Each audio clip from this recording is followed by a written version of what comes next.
you all are doing good. Welcome to another video of mine, and I hope that you guys will like this video because I love this video. It's one of the aspects of like my life or like in life general that I want to talk about. I'm gonna make this channel lean more into like business, finance, and just like adulting in general. And I hope whoever is watching this, whatever age you are, you just keep on like be a risk taker and just hop on like different challenges and opportunities. Whatever you want in life, you're gonna get it. I'm sorry, I'm just like in a manifesting mode right now. I just finished reading my book, and that is The Power by Rhonda Byrne. I hope I pronounced that right. It's like the law of attraction, but like I think it's the second book. It's really like powerful, I tell you guys. Anyway, that's for another video. If you are watching this video right now, I'm probably sure that you're curious about what people my age are currently working on, what we're doing, or like maybe you're just finding some inspiration on how to earn or how to like start a business. You're watching the right video for this because I will help you like gain some insights about what I'm currently doing. I hope that you gain some inspiration from this. If ever you're finding a stream of income that you're like interested in. Basically, what I'm going to be talking about today is my 6 streams of income and how I started, what the business is, the capital that I allotted for it. So yeah, without further ado, here are some of my streams of income that I hope you get inspired from or get any ideas from, so we can be both profitable together.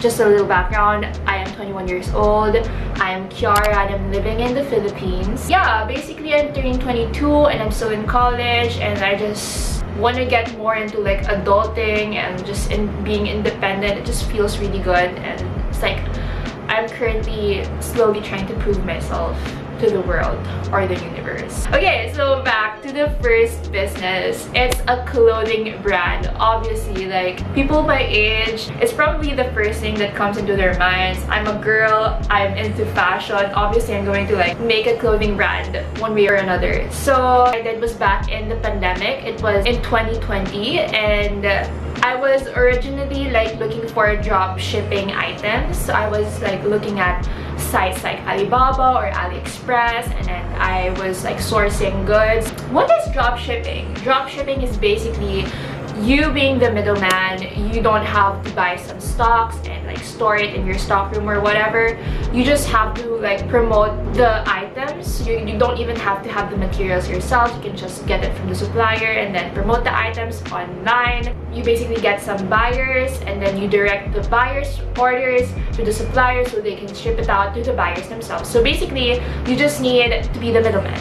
It's super easy, right? But no, it was when I tried drop shipping back in 2020, it was really hard. I was not profitable. I lost some money over ads, Facebook ads, and it was just really hard. You know, I thought it was gonna be easy, but targeting is just kind of hard. Even though I'm a marketing student, I should know about this. But anyway, so that didn't work out. I was still sourcing some goods in Alibaba, and then I saw this good supplier. It was lingerie and intimate supplier, and that is the clothing brand that I'm talking to you guys about. I actually sell lingerie. I found a really good supplier. She was really nice, and the goods are reasonably priced. I was like, okay, I'll give it a try. So I put in my capital. So my capital is around 5,000 pesos or $100. So I first started with 5,000 pesos, that's $100, and then it soon turned to be 13,000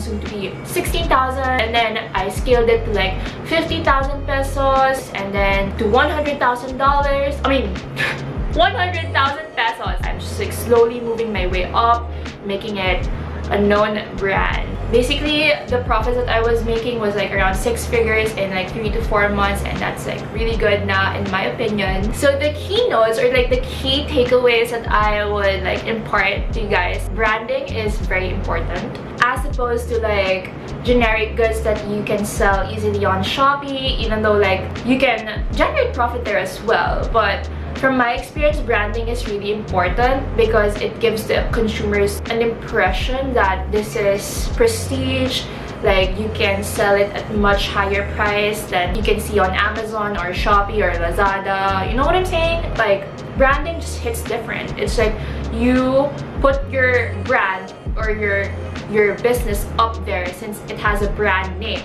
But at the same time, that comes with other factors that you need to consider as well, like packaging or like customer service. You have to be top notch because you already have a brand name. Like, you cannot put this in the mud. You know what I mean? And another one that I noticed that really worked was to utilize influencer marketing. Like, I swear guys, this is like the best marketing that I did before. Like Facebook ads or like Instagram ad boosts, they didn't really like compare to having influencer marketing, because influencer marketing it just generated me brand awareness from the fans of these influencers, because I was a new brand. So like I haven't established my own like audience, so I needed their audience to be my audience. So that's why like it was the best way of marketing back then. Another one that I recently opened with my sister is called Sister's Archives, a live selling clothing brand, online clothing brand. So wait, actually it's not a clothing brand. We don't have a brand. We just like to live sell online. So basically, you know the rule in business, you buy low, you sell high. Even in trading, that is like the rule. So that's what we did. We source goods, cheap ones, and then we sell it. This does not have a brand, so that means that the profit is not as good as when you have a brand. But at the same time, this like live selling is such a fast way of earning. It's super fast. Like, you literally go online for like 3 or 4 hours, you live sell, and then that's like you generate profit immediately. That's really good, and that's one of like the businesses or types of like ways of selling that I haven't seen like abroad. I can see it only in Asian countries like China or like Singapore, Philippines. We have a lot of live sellers, but then when you go to the West, they don't really have a lot of live sellers. So maybe you can try that out. Or maybe I'm just not knowledgeable about live sellers in the West, but you know, you never know. The takeaway is that you need to utilize a lot of like platforms. If you do have a TikTok page, that's really helpful. If you have a Shopee page here in the Philippines or in any Asian countries, that's also really helpful. We did try Shopee live once, and then it generated a lot of viewers, but you would really have to like really lower down your prices if you're going to try Shopee, because Shopee audience are used to very cheap goods. So that's the only con about that. TikTok, on the other hand, I feel like TikTok live is really good. You don't even have to have like existing followers already, because they would promote your live to different people's For You pages. So I think that's really good. And of course, you should always have Facebook Live. I also noticed that live selling is really good because it generates a lot of customer engagement, generates a lot of likes and comments from your audience, and it just helps your social media page grow.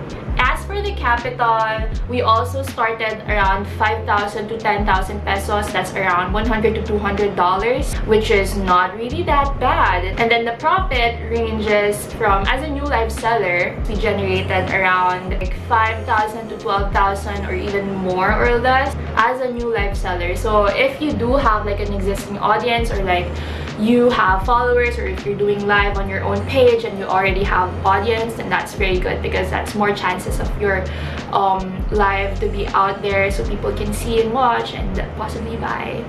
The second stream of income that I am currently doing and currently focusing on is cryptocurrency futures trading. And for this one, you would really have to invest in yourself, invest in education, and I feel like out of all the types of investment that you could do for yourself, education is the best one. Like, I feel like it would change my life. It's, I don't know, like education, cryptocurrency, futures trading, it's just, especially now that cryptocurrency is kind of booming, and then you really have to like know the market and stuff. It seems like I don't know what I'm talking about, but it's really just complex to help you understand about it. So to further just help you understand, I recommend that you go to coaches online. I did not learn this on my own. I learned this from a coach, and that is Coach Miranda Minor. He helped out a lot. I obviously invested in his classes. I enrolled in his beginner and intermediate classes, and that helped me a lot in trading because I was losing money and now I'm able to regain them back. Yeah, obviously do not engage in trading unless you already have knowledge about it or you know how to trade very well. Let me just show you guys. I am trading right now with a very low capital and so far so good. I have profits already, which is very nice. I do my charting in TradingView. I'm currently trading Cardano. So yeah, if you follow me on Instagram, I might probably post something about this. Actually, any capital is good. You can easily make your $5 to $10 to $20 to $50 to $100 to like freaking $1,000. It's so easy if you know how to trade. You can do it. I swear. This will change your life. Just make sure to learn first, okay? Make sure to learn first. Don't go in there without any weapons, without any knowledge, without education, because you will fail. And then the third one is that I'm a part-time executive assistant to the CEO of a local fintech company here in the Philippines. So I got this job because the owner is our family, so like, you know, it's so easy na lang for him to employ me. A regular executive assistant job responsibilities are basically handle the email, you'll check his schedule, do minutes of the meetings, and basically anything that is needed with assistance. And I've been doing this for about a year now, or I think more than a year. Sadly, I just have to stop it because I am planning to move places soon. These types of jobs can be easily seen in sites like JobStreet or Indeed or even LinkedIn. People can approach you there if you already have an account. I feel like this is a very easy job, especially for a college student who knows how to handle documents, how to be organized. I'm sure that you can do it. And I think if you do this full time, you can really make good cash on this. The fourth one is affiliate marketing. So basically what affiliate marketing is, I get commissions from the product that I promote. Basically these are the links that you see on my YouTube description box, or like when I post links on my Instagram account, and then you would click on them and you would buy. Even actually, if you view them, some of them already generate me some commission from that. It varies per product and shop. How I started with this was I was tapped by Involve Asia, and then they asked if I would be willing to sign up for them. I think you can like sign up on their website as well. So you can promote products from different brands like even Shopee, Lazada, Nike, Zalora. There's a lot of brands in there. So I think a lot of TikTok pages actually do this. You know, the Shopee Boodle TikTok videos that you see when you scroll on TikTok. What's good about this is that it generates you passive income. Oh, a little side note. So if you're already a content creator or an influencer, sponsorships and brand deals is also one of the streams of income that you could do. You just need to like know your worth on this type of stuff, because sometimes when you're like a beginner, obviously you would agree to gifting your content exchange for the product themselves. But at the same time, when you're like, you have a following already and you're well established, you should know your worth, then you need to ask them for compensation. Obviously, you should know what your work is worth. Let's move on to YouTube. So I started my channel back in 2020, also in the pandemic, and I started it for fun, and then I just wanted to do it as a hobby, especially because I've been wanting to do this ever since I was 13 years old, and I just started last in 2020. So like, I recommend that if you're just like a plain Jane like me and you would like to like put out some videos for fun, you should. You totally should, because YouTube is not saturated. Come on, like in this world full of 7 billion people, I'm sure like kahit one person would be interested in watching your video. But and the key takeaway from this is that you just need to post how-to videos at first. I don't have any capital on this. I basically just started it for fun. The capital that I do have now, I think, is my equipment, which are my laptop and my camera that I'm using right now. Back then, I didn't have a camera. I was just using my phone. I'm sure if you have an iPhone, that would work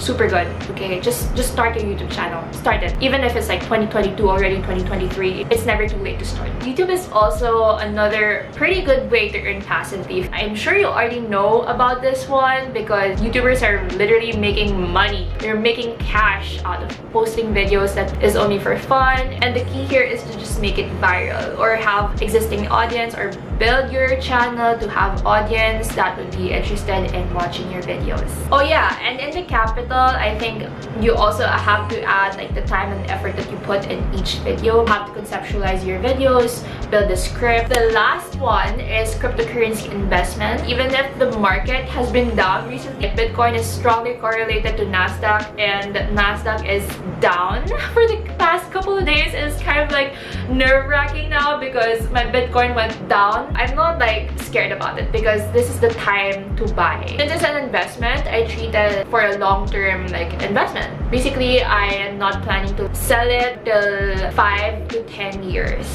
So yeah, I'm planning to just let it grow, and I know that cryptocurrency has a lot of potential in it in the future. Right now, my biggest investment are in Bitcoin, Ethereum, and Cardano. So yeah, I think that is all for my streams of income. I have not counted how many that is, but I'm sure that's not a lot since I'm just like 21 years old and I'm still planning to like add to my portfolio. I hope this video helped you in some way, or like encouraged you to hustle for your future. And if you do find this helpful, please do like and subscribe this video. It would really help a lot in my channel. And that's all. I hope you guys have a good day, and see you in my next one. Bye!